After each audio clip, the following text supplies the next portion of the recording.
Wajah baru tiba, Timnas datangkan striker baru untuk gantikan Ragnar Oratmangun.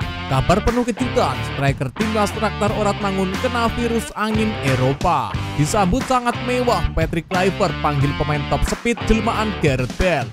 Simak informasi selengkapnya berikut ini.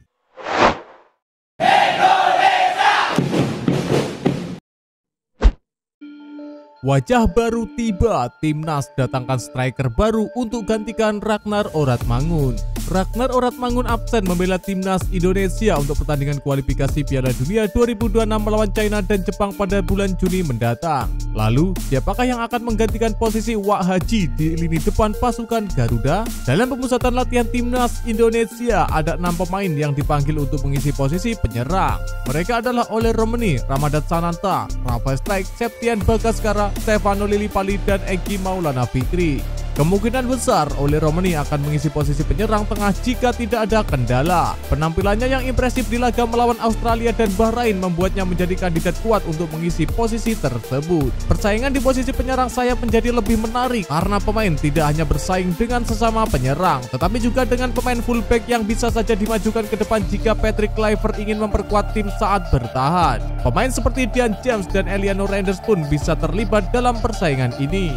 Dalam sektor penyerang, Rafael Strijk memiliki pengalaman bermain di posisi penyerang kiri dan menunjukkan kinerja yang baik dengan mau turun membantu pertahanan, namun ia jarang mendapat kesempatan bermain di Brisbane Roar. Absennya Marcelino Ferdinand karena akumulasi kartu membuka peluang bagi Egy Maulana Fikri untuk tampil. Egy tampil memukau bersama Dewa United di Liga 1 musim ini. Alternatif lainnya adalah menempatkan Ole Romeni sebagai penyerang sayap dan memilih Sananta atau Septian Bagaskara untuk mengisi posisi penyerang tengah. Romeni juga memiliki kemampuan untuk bergerak di sisi lapangan dan menciptakan ruang.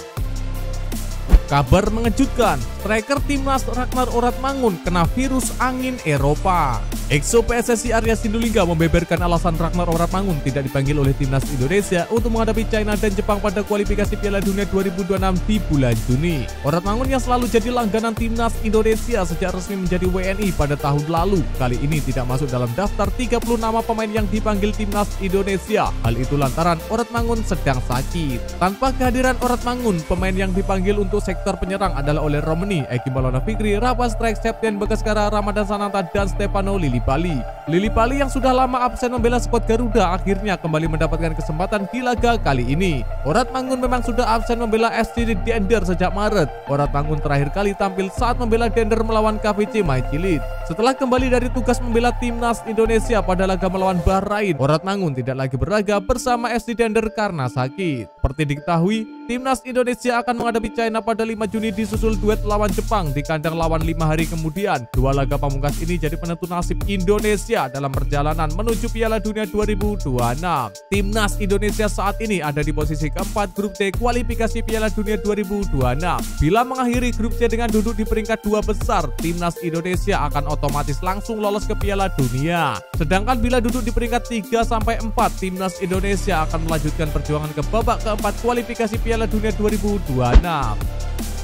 Disambut sangat mewah, Patrick Kluivert panggil pemain top speed jelmaan Gareth Bale. Timnas Indonesia kembali bersiap menghadapi dua laga krusial di kualifikasi Piala Dunia 2026 zona Asia. Pelatih anyar Timnas Patrick Kluivert resmi memanggil 32 pemain untuk mengikuti pemusatan latihan TC di Bali mulai 26 Mei 2025. Lantas, siapa sajakah anak hilang yang akhirnya pulang ke pelukan Garuda? Stefano Lillipali. Satu nama senior yang juga kembali mengisi daftar adalah Stefano Lillipali. Pemain Borneo FC ini sudah cukup lama tidak mengenakan seragam timnas, nyaris setahun absen. Namun, Kluivert memanggilnya sebagai pengganti Ragnar Oratmangun yang dilaporkan belum pulih sepenuhnya dari infeksi virus corona. Meski berstatus pengganti darurat, pengalaman dan fleksibilitas Lillipali tetap menjadi aset berharga bagi timnas Indonesia. Di usianya yang tak muda lagi, Lillipali membuktikan bahwa kualitas tak pernah lekang oleh waktu. Ia bisa bermain di beberapa posisi, penyerang dan menjadi pengatur ritme permainan, dua hal yang bisa sangat berguna saat laga yang menentukan nanti. Yance Sayuri. Satu lagi nama pemain Maluku United yang kembali mencuri perhatian, Yance Sayuri. Meski tampil apik bersama klubnya di Liga 1 2024-2025, nama Yance sempat tak terlihat dalam daftar skuad Garuda pada Maret 2025 lalu. Namun kali ini Kluivert menunjukkan sinyal positif dengan memasukkan nama Yance ke dalam daftar pemusatan latihan. Ini menjadi panggilan pertama bagi Yance di bawah kepemimpinan pelatih asal Belanda tersebut. Meski masih harus bersaing ketat untuk masuk ke skuad inti, kehadiran Yance tentu memperkaya opsi lini sayap timnas Indonesia yang dikenal eksplosif dan dinamis. Yakob Sayuri. Tak lengkap rasanya membahas Yance tanpa menyebut Yakob Sayuri. Sang saudara kembar juga masuk dalam daftar pemain yang dipanggil untuk TC di Bali. Padahal sebelumnya Yakob sempat absen dalam FIFA Matchday Maret 2025. Namun catatan impresifnya bersama Maluku United dengan 10 gol dan 6 assist membuat Kluivert tak bisa menutup mata. Sebelumnya, Yakob juga pernah menjadi starter saat menghadapi timnas Jepang pada November 2024. Dengan performa konsisten dan naluri menyerang tinggi, Yakob berpotensi besar menjadi senjata rahasia timnas saat menghadapi Cina dan Jepang pada laga penting mendatang. Asnawi Mangku Alam. Nama Asnawi Mangku Alam langsung mencuri perhatian dalam daftar pemain baru timnas. Setelah beberapa bulan tidak terlihat mengenakan jersey merah putih, mantan kapten ini akhirnya dipanggil kembali oleh Kluivert. Pemain yang kini memperkuat Port ST di Liga Thailand itu tampil konsisten sepanjang musim 2024-2025. Ketajamannya dalam bertahan dan menyerang membuatnya menjadi opsi ideal di posisi bek kanan, terlebih mengingat Kevin Dix pesaingnya di posisi tersebut belum mencapai kondisi kebugaran terbaik usai pulih dari cedera. Bagi publik sepak bola Indonesia, Asnawi bukan hanya pemain biasa, ia adalah simbol semangat juang dan loyalitas. Bahkan di era kepemimpinan Sintayong, Asnawi menjadi salah satu pemain kepercayaan utama. Tak heran kembali Asnawi disebut-sebut sebagai momen reuni antara anak emas STY dengan skuad Garuda.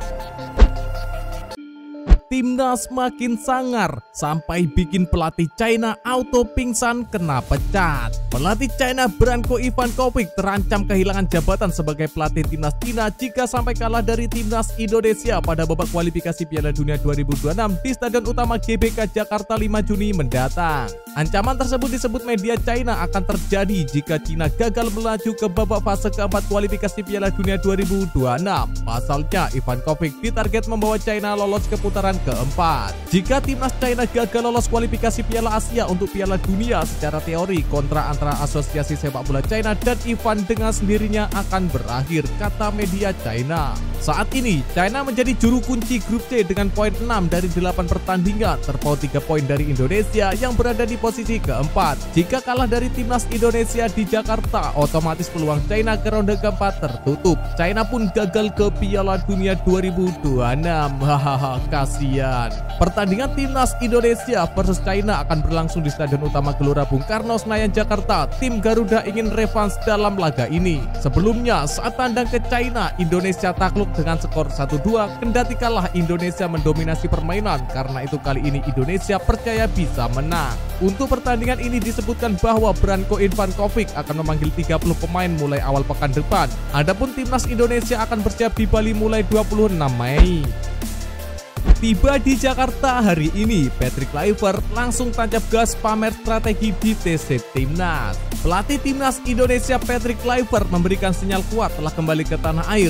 Kluivert dijadwalkan memimpin langsung pemusatan latihan menjelang 2 laga krusial di putaran ketiga kualifikasi Piala Dunia 2026 zona Asia. Kabar ini diungkap langsung oleh Patrick Kluivert melalui akun Instagram pribadinya @patrickkluivert9. Dalam unggahan singkatnya, pelatih asal Belanda itu mengungkapkan rasa antusiasme untuk kembali bertugas bersama Timnas Indonesia. Senang bisa kembali ke Indonesia dan bersiap menghadapi babak penting berikutnya, kata Kluivert. Langkah Kluivert kembali ke Indonesia menandai dimulainya fase akhir persiapan Timnas Indonesia jelang 2 pertandingan penting melawan China dan Jepang di putaran ketiga grup C kualifikasi Piala Dunia 2026 zona Asia. Menurut rencana, pemusatan latihan akan dimulai pada 26 Mei 2025 dan akan berlangsung di Bali. TC tersebut akan menjadi momen evaluasi performa serta pematangan strategi menjelang 2 laga penentu nasib Timnas Indonesia di fase grup. Laga pertama akan dipertemukan Timnas Indonesia dengan China pada 5 Juni 2025 di Stadion Utama Gelora Bung Karno, Senayan, Jakarta Pusat. Ini akan menjadi laga kandang terakhir bagi skuad Garuda di fase grup. Setelah itu, skuad Garuda akan bertandang ke Jepang untuk menghadapi IKK Kemochi Biru di Stadion Suite City Sportball Stadium.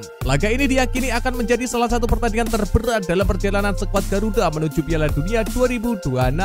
Beberapa pemain yang diyakini akan dipanggil Clever telah tiba di Bali, mulai dari Marcelino Ferdinand sampai Elkan Bagot. Asnawi Mangkualam juga sempat berada di Pulau Dewata. Lebih lanjut, Ketum PSSI Erick Thohir telah memberikan bocoran oleh Romani dan Marcelino Ferdinand akan dipanggil timnas Indonesia untuk menghadapi China dan Jepang.